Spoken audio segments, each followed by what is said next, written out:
Is your worst enemy really the villain you think they are? How might shifting your perspective bring compassion and a deeper understanding of God's love? What's up, my EFF? Let me tell you how it is. You've just stumbled upon God Jots, a series about the nature of love, compassion, joy, and the real-life connection between human beings. I'm Bowen, Nashville, Tennessee rock pop artist, author, husband, father, complete dork, and aspiring compassionist. Sit back, relax, and be prepared to laugh, cry, maybe even bring some slime into your house, I guess.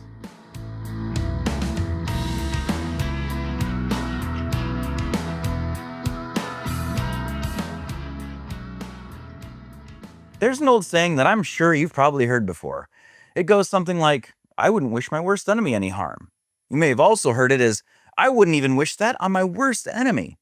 Often spoken while discussing something horrible with your best friend, like food poisoning, getting slowly crushed between two buses, or being forced to endure a 24-hour marathon of American Idol. Ah, it's a sentiment that, at face value, it might sound noble, a step away from vengeance or spite. But lately, I've been sitting with it, turning it over in my mind like a gymnast doing front tucks, albeit in somewhat of an inebriated state considering the look of things.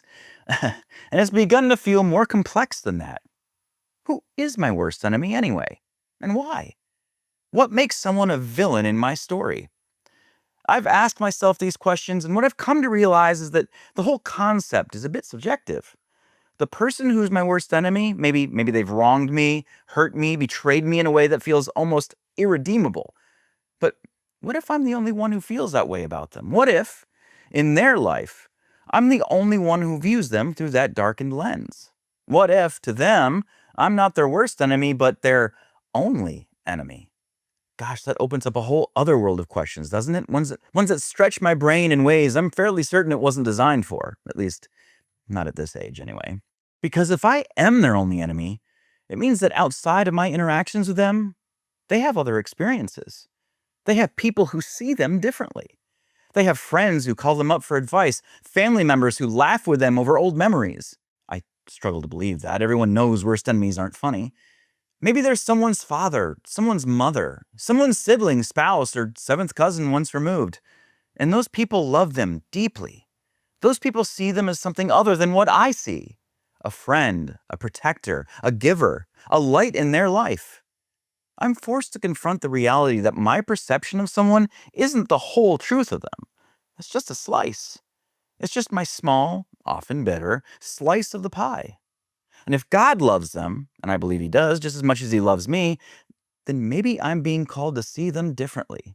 Or, at the very least, to see them in more than one dimension. Oh, hey. Shh. I just want you to know, if you like this shirt I'm wearing, you can find this one and a whole lot more at godjotsstore.com. Go. Shh. All right, here's the tough part. It's one thing to acknowledge that my enemy has a life outside of my own perspective. It's another thing entirely to act on it. It's easy to get wrapped up in our personal narratives, the way our stories tell us who's the hero and who's the villain. We build up these walls of justification around our grudges, piling on reason after reason why we're in the right. They wronged us. They said this. They did that. They brought slime into my house. And those things may be true. Our feelings of hurt and betrayal are valid. But even with that truth in hand, I have to ask myself, what do I do with it? I could hold on to my anger. That's one way of going about it. I could hold on to my anger. Well, that's one way of going about it. And honestly, sometimes it feels good to hold on to it because, yeah, it validates the pain, doesn't it? It makes me feel like I'm taking some kind of control back. But over time, I've learned that holding on to bitterness doesn't just imprison the other person, it locks me up too. It chains me to the past, keeping me from the freedom that comes with healing. And that bitterness, as much as it's tied to a specific person, doesn't stay neatly in one place, does it? It spills over. It colors how I view other people, other relationships. It hardens my heart and makes it difficult to open up, to connect, to see beyond myself. It's like a weed that grows not just where I planted it, but it starts sprouting in places I didn't even notice, like the fireplace or the couch, places that don't even make sense. So, if my perspective on my worst enemy is only one angle of their story, and if God loves them in a way that transcends my limited view, well, then I have to confront my own responsibility in this. How do I step out of my narrative, even when it feels justified? How do I reach toward a more compassionate response? One that doesn't negate my own experience, but acknowledges that there's more going on here than just me.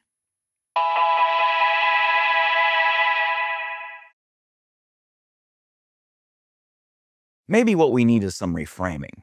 What if, instead of seeing this person solely as my enemy, I saw them as a soul, as a person who is just as complex and multidimensional as I am? What if I allowed myself to imagine the fullness of their life outside of their interactions with me? If I take a moment to step back and widen my view, I start to see someone who isn't defined by the hurt they've caused me. I see someone who has their own battles, someone who may have stumbled, someone who may not even be aware of the impact they've had on me. Maybe they're carrying their own wounds, their own struggles. Maybe the reason they acted the way they did has little to do with me and everything to do with the pain they've been carrying for years. Or maybe they're simply doing their best in a moment of their life that doesn't overlap with mine in a way that feels fair.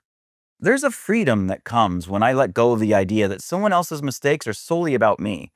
It's not about excusing what they did. It's about understanding that their actions are a reflection of their journey, not mine. They are human, just as I am. They are loved by God, just as I am. And they are capable of growth, just as I am.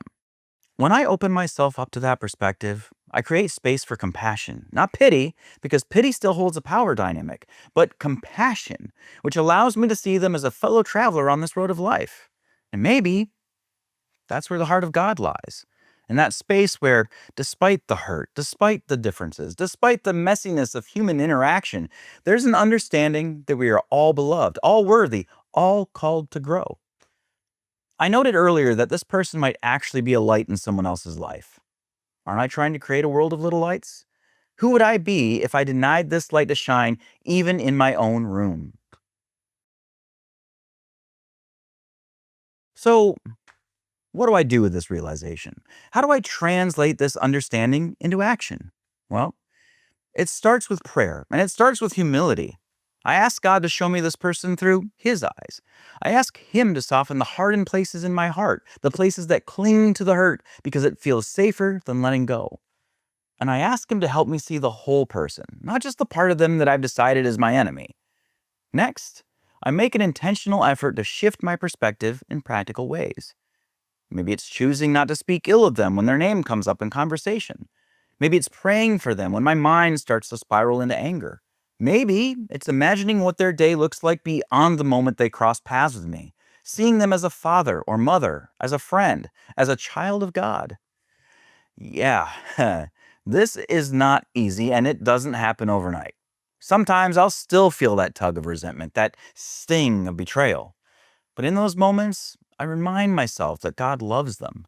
And if I claim to follow a God who is love itself, then I'm called to love too. I'm called to mirror that love, even when it's hard, even when it's the last thing that I want to do, because that's where transformation happens. When I move beyond the confines of my story and start to live in the light, there it is again, of a bigger narrative. Ultimately, I don't wish ill upon my worst enemy because I know that they aren't just my enemy. They're a person, a soul, a life that has value beyond my perception. And while I may not be able to control how they've impacted me, I can control how I choose to respond.